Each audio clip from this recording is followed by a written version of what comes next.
Hello everyone. Option trading में सबसे बड़ा फर्क है डिसाइड करना कि आप लॉस करेंगे या करोड़ों कमा सकते हैं, और वो फर्क है ऑप्शन ग्रीक्स। मैं क्यों बोल रहा हूँ? प्रॉब्लम यह है कि ज्यादातर लोग ग्रीक्स को इतना कॉम्प्लेक्स मानते हैं कि वो सीखते ही नहीं है। आज मैं आपको आसान भाषा में ऑप्शन ग्रीक समझाऊंगा। डेल्टा, गामा, थीटा, वेगा और क्या है दोस्तों। एग्जाम्पल के साथ इस वीडियो को अंत तक जरूर देखना, वरना मार्केट आपको सिखाएगा क्या, वो भी लॉस करके। तो दोस्तों, हमने पिछले वीडियो में जाना कि कॉल और क्या है, पुट क्या है, और इसी बेसिक टू एडवांस को मैं हर हफ्ते डालने वाला हूँ वीडियो को, और वो भी एडवांस तक ले जाऊंगा सारे। अगर आप नए हो तो सब्सक्राइब कर देना। अब जानते हैं ज्यादा देरी ना किए हुए डेल्टा क्या है। तो सबसे पहले डेल्टा की बात करते हैं, यानी कि इसकी। तो ये क्या है? डेल्टा बताता है कि प्रीमियम अंडरलाइनिंग के एक पॉइंट मूव करने पर कितना बदलेगा। अब मैं आपको आसान भाषा में समझाऊं कि मान लीजिए कि आपने कोई कॉल का प्रीमियम बाय किया, यानी कि ये 25 रुपये का आपने प्रीमियम बाय किया और 25,300 पर मार्केट ट्रेड कर रहा है। अगर ये 25,350 चला गया तो आपका जो प्रीमियम है वो कितना बढ़ेगा, आपको ये बताएगा क्या? ये आपको डेल्टा बताएगा। तो दोस्तों, यही है काम इस डेल्टा का। वो अगर मान लीजिए यहाँ पर 0.5 आपका डेल्टा है और आपका प्रीमियम आपने जो निफ्टी 300 पे बाय किया था और वो 25,350 चला गया, तो आपका प्रीमियम 25 से कितना होगा? उसका आधा होगा, यानी कि आपका प्रीमियम कितना बढ़ेगा? 12 रुपया। तो ये ही बताएगा आपको डेल्टा। और दोस्तों, ऐसे ही मान लीजिए कि यहाँ पर 1 पॉइंट यानी कि 1 रुपया है, आपका डेल्टा 1 रुपया है। आपने मान लीजिए कॉल बाय किया यहाँ पर 25,050 का, यानी कि 150 रुपये का आपने प्रीमियम बाय किया निफ्टी का, और निफ्टी चला गया 100 पॉइंट, यानी कि 25,150 तक चला गया आपका प्रीमियम। ठीक है, तो आपका जो आपने जो बाय किया था प्रीमियम, वो कितना बढ़ेगा आपके डेल्टा के हिसाब से, यानी कि वो भी 100 पॉइंट बनेगा, यानी कि 100 रुपया और बढ़ेगा, और क्या हो जाएगा? वो 250 रुपया हो जाएगा। तो यही है डेल्टा का काम कि आपका प्रीमियम कितना बढ़ेगा दोस्तों। और याद रखो, कॉल ऑप्शन और डेल्टा हमेशा पॉजिटिव होता है, यानी कि 0 से वो +1 की तरफ जाता है, और पुट का जो डेल्टा होता है वो नेगेटिव होता है, यानी कि उल्टा होता है। यहाँ पर आप देख सकते हैं कि यहाँ पर क्या हो रहा है कि 0.5 से ये 1 तरफ जा रहा है, और यहाँ पर 0.5 से डाउन साइड तरफ जा रहा है। आप समझ रहे हैं मैं क्या बोल रहा हूँ? और दोस्तों, डेल्टा हमें हमेशा ऑप्शन की सेंसिटिविटी और डायरेक्शनल एक्सपोजर दोनों समझाता है। क्या आप समझ रहे हैं मैं क्या बोल रहा हूँ? कि आपका जो प्रीमियम है वो कितना बढ़ेगा, वो आपका डेल्टा डिसाइड करेगा। तो अब समझ लेते हैं गामा को। तो दोस्तों, गामा यानी कि the speed factor. Speed factor क्यों? क्योंकि डेल्टा फिक्स नहीं रहता। आपका ये जो डेल्टा है ये फिक्स नहीं रहने वाला, ये मार्केट के हिसाब से यहाँ बदलेगा। मान लीजिए कि 25,300 निफ्टी ट्रेड कर रहा है और सीधा वो 350 हो गया है, तो आपका जो डेल्टा है वो 0.5 से बढ़ेगा, यानी कि 0.6 होगा या 0.7 होगा। तो इस बदलने का जो जिम्मेदार है यही है गामा दोस्तों, यही है गामा।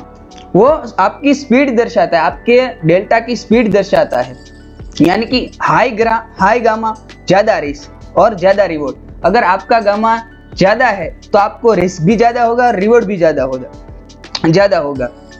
गामा को समझना जरूरी क्यों है? क्योंकि यह बताता है कि आपका प्रॉफिट कितना तेजी से बढ़ेगा या लॉस कितना तेजी से बढ़ेगा। दोस्तों, आप समझ रहे हैं मैं क्या बोल रहा हूँ? कि आपका जो डेल्टा है वो आपको पहले यहाँ पर दिखेगा, यानी कि ये गामा जो है उस पर चेंजेज आने लगेंगे, ये बढ़ने लगेगा या डाउन साइड की तरफ घटने लगेगा दोस्तों। तो ये था गामा दोस्तों। तो अब समझते हैं थीटा को। ऑप्शन का सबसे बड़ा दुश्मन है टाइम डीके, यानी कि थीटा। हर दिन बीतने के साथ ऑप्शन प्रीमियम घटता है, चाहे मार्केट मूव करे या ना करे। दोस्तों, ये मैं क्यों बोल रहा हूँ? मान लीजिए एग्जाम्पल के आपने यहाँ पर 100 रुपीज का आपने प्रीमियम कॉल का बाय किया।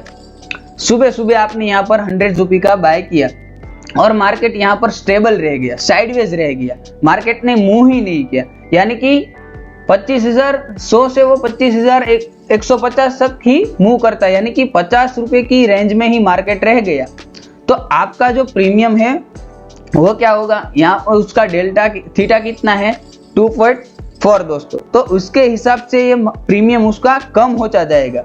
एक्सपायरी के नज़दीक थीटा बहुत तेजी से बढ़ता है, यानी कि ये जो थीटा है ये 2.4 है, 2.4 है, तो ये 200 भी चला जाएगा, 100 भी चला जाएगा थीटा, और ऑप्शन बायर का जो पैसा है वो खा जाएगा।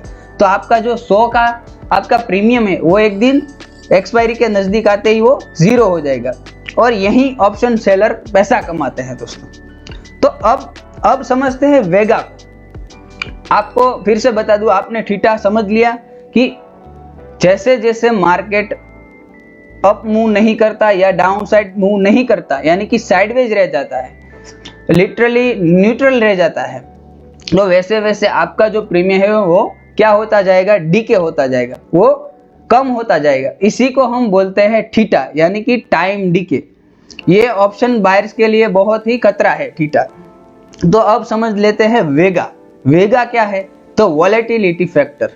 वॉलेटिलिटी फैक्टर क्यों, क्योंकि ऑप्शन सिर्फ प्राइस और टाइम से नहीं चलते, याद रखना दोस्तों, ये जो ऑप्शन है वो प्राइस और टाइम से नहीं चलते। एक और बड़ा फैक्टर है वो है वॉलेटिलिटी, यानी कि तेजी। इसका ग्रीक है वेगा दोस्तों, ये वेगा। समझते हैं वेगा को, द वॉलेटिलिटी फैक्टर। ऑप्शन सिर्फ प्राइस और टाइम से नहीं चलते, ये एक और बड़ा फैक्टर है वॉलेटिलिटी, इसका ग्रीक है वेगा। वेगा है क्या, वेगा बताता है कि ऑप्शन प्रीमियम में कितना बदलाव होगा अगर इंप्लाइड वॉलेटिलिटी, यानी कि आईवी, यहाँ पर एक आईवी भी होता है ऑप्शन चेन में, यहाँ पर मैंने ड्रॉ नहीं किया, अगर वो 1% बदल जाए तो मतलब वेगा ऑप्शन की सेंसिटिविटी मेश्योर करता है, वॉलेटिलिटी की रिस्पेक्ट। तो आप यहाँ पर मैं आपको समझाता हूँ कि मान लीजिए आपका निफ्टी का कॉल ऑप्शन 25 रुपये का आपने यहाँ पर बाय किया प्रीमियम, और उसका वेगा क्या है 10 है, तो वो कि अगर आईवी 1% बढ़ा तो आपका प्रीमियम कितना बढ़ेगा, 10 रुपया, यानी कि वो कितना हो जाएगा, 35 रुपया हो जाएगा। अगर आईवी 2% से घट गया, अगर यहाँ पर मैं आपको यहाँ पर मैंने ड्रॉ नहीं किया, आप चेक कर लेना, आईवी अगर 2% से डाउन साइड की तरफ आ गया 2%, तो आपका प्रीमियम कितना घट जाएगा, 2% से नीचे आएगा। आप समझ रहे हैं मेरी बात, तो वो क्या होगा, 10 रुपया वो फिर से घट जाएगा, क्योंकि यहाँ पर आपका वेगा 10 है। मतलब मार्केट मूव किए बिना भी सिर्फ आईवी बदलने से आपका प्रॉफिट और लॉस हो सकता है दोस्तों। तो वेगा किन बातों पर डिपेंड करता है, लंबी एक्सपायरी वाले ऑप्शन का वेगा ज्यादा होता है, याद रखना, लंबे एक्सपायरी वाले ऑप्शन का वेगा ज्यादा होता है, एक्सपायरी नजदीक आते आते वेगा कम हो जाता है। और दोस्तों स्ट्राइक प्राइस में अब आपको मैं समझाता हूं कि आपने वेगा, गामा, थीटा और डेल्टा तो समझ लिया, तो सबसे जरूरी बात आप अब समझ लो कि एटीएम, ओटीएम, आईटीएम को आपको समझना पड़ेगा पहले तो, क्योंकि वेगा आपको तभी ज्यादा समझ में आएगा कि यहाँ पर क्या है कि ओटीएम यानी कि आउट द मनी, आईटीएम यानी कि इन द मनी, और एटीएम यानी कि एट द मनी। तो एट द मनी क्या है, इन द मनी क्या है, और आउट द मनी क्या है, अब वो समझते हैं। ये जो है ये क्या है, एट द मनी है, यानी कि ऑप्शन में वेगा सबसे ज्यादा होता है, जो एट द मनी है उसका वेगा क्या होता है, सबसे ज्यादा होता है। तो यहाँ पर आप देख सकते हैं कि 10 पॉइंट है, तो एट द मनी क्या होता है कि जहां पर मार्केट ट्रेड कर रहा है उसी के प्रीमियम को एट द मनी कहते हैं। और अगर यहाँ पर आपका प्रीमियम बड़ा है, कॉल की साइड, यहाँ पर ये जो है ये क्या है, ये है in the money. In the money आप समझ रहे कि इन द यानी कि अंदर की साइड, तो अंदरूनी साइड यानी कि इसको हम बोलते हैं इन द मनी। अब आउट द मनी क्या है, आउट द मनी कॉल की साइड ये है, यानी कि बाहर की साइड, तो आउट द मनी इसको बोलते हैं। तो पुट साइड उल्टा रहेगा, ये एट द मनी है, एट द मनी सेम रहेगा, लेकिन यहाँ पर क्या होगा कि आउट द मनी बाहर की साइड ये रहेगा, पुट की साइड बाहर the money, out the money ये रहेगा, और इन द मनी ये रहेगा, यानी कि अंदर की साइड। तो इसे in the money, out the money और एट द मनी बोलते हैं। तो इसका क्या मतलब है, यानी कि आउट द मनी है उसका जो थीटा डीके भी ज्यादा हो सकता है, डेल्टा भी कम होगा, इसीलिए वो बढ़ेगा भी नहीं। यानी कि मान लीजिए कि आपने आउट द मनी बाय किया यहाँ पर, तो इस 10 रुपए का प्रीमियम आपने बाय किया तो मार्केट 200 पॉइंट भी चला जाएगा तो ये कितना बढ़ेगा, वो सिर्फ और सिर्फ 25 रुपया ही बढ़ेगा। आप समझ रहे हैं मेरी बात कि वो कितना बढ़ेगा, सिर्फ 0.25 के हिसाब से ही बढ़ेगा। और यहाँ पर 25 पैसे से ही आपका प्रीमियम बढ़ सकता है। और मान लीजिए कि आपने इन द मनी बाय किया, यानी कि इस 300 रुपए के प्रीमियम को बाय किया और मार्केट यहाँ पर आपका इन द मनी क्या हो गया कि मार्केट में यहाँ पर आते आते वो एट द मनी हो गया, तो आपका जो ये प्रीमियम है वो कितना बढ़ेगा, आपका प्रीमियम 1.5 रुपये के हिसाब से बढ़ेगा। यानी कि 300 का है वो कितना हो जाएगा, सीधा 450 हो जाएगा। तो इसीलिए at the money in the money यहाँ पर आपको मैंने बता दिया है। तो अब सवाल ये है कि सब याद करके करना कैसा है। असल में प्रो ट्रेडर्स हमेशा इन 5 ग्रीक को कंबाइन करके देखते हैं। एग्जांपल, अगर आपने कॉल खरीदते हो और आपको डेल्टा और वेगा से फायदा होता है, लेकिन थीटा हर दिन आपको नुकसान देता है। अगर आप कॉल बेचते हो यानी कि सेल करते हो तो थीटा से आपका फायदा होता है, लेकिन डेल्टा और वेगा से आपका रिस्क बढ़ जाता है। मतलब ग्रीक्स आपको बताते हैं कि आपका ट्रेड किस साइड से पैसा कमाएगा और किस साइड से खतरा है। दोस्तों, आई होप आपको समझ में आ गया होगा। अगर आप चाहते हैं कि मार्केट में टिककर प्रॉफिट कमाओ तो ऑप्शन ग्रीक्स को समझना ही पड़ेगा। ये सिर्फ फॉर्मूला नहीं है, आपकी रिस्क मैनेजमेंट और स्ट्रेटेजी बिल्डिंग की बैकबोन है। दोस्तों, अगर आपको ये वीडियो अच्छा लगा हो जेन्युइनली तो लाइक करो, अपने दोस्तों के साथ शेयर करो और कमेंट में बताओ कि अगला वीडियो किस टॉपिक पर बनाऊं, ऑप्शन बाइंग स्ट्रेटेजी या ऑप्शन सेलिंग स्ट्रेटेजी। और हाँ, चैनल को सब्सक्राइब करना मत भूलना ताकि आप मार्केट में एक स्टेप आगे रहो। आपको लर्निंग करनी पड़ेगी मार्केट में रहने के लिए, लर्निंग के बिना यहाँ पर आपको नहीं घुसना है, याद रखना। दोस्तों, मिलते हैं नया लर्निंग और प्रेडिक्शन वीडियो के साथ। जय श्री कृष्ण।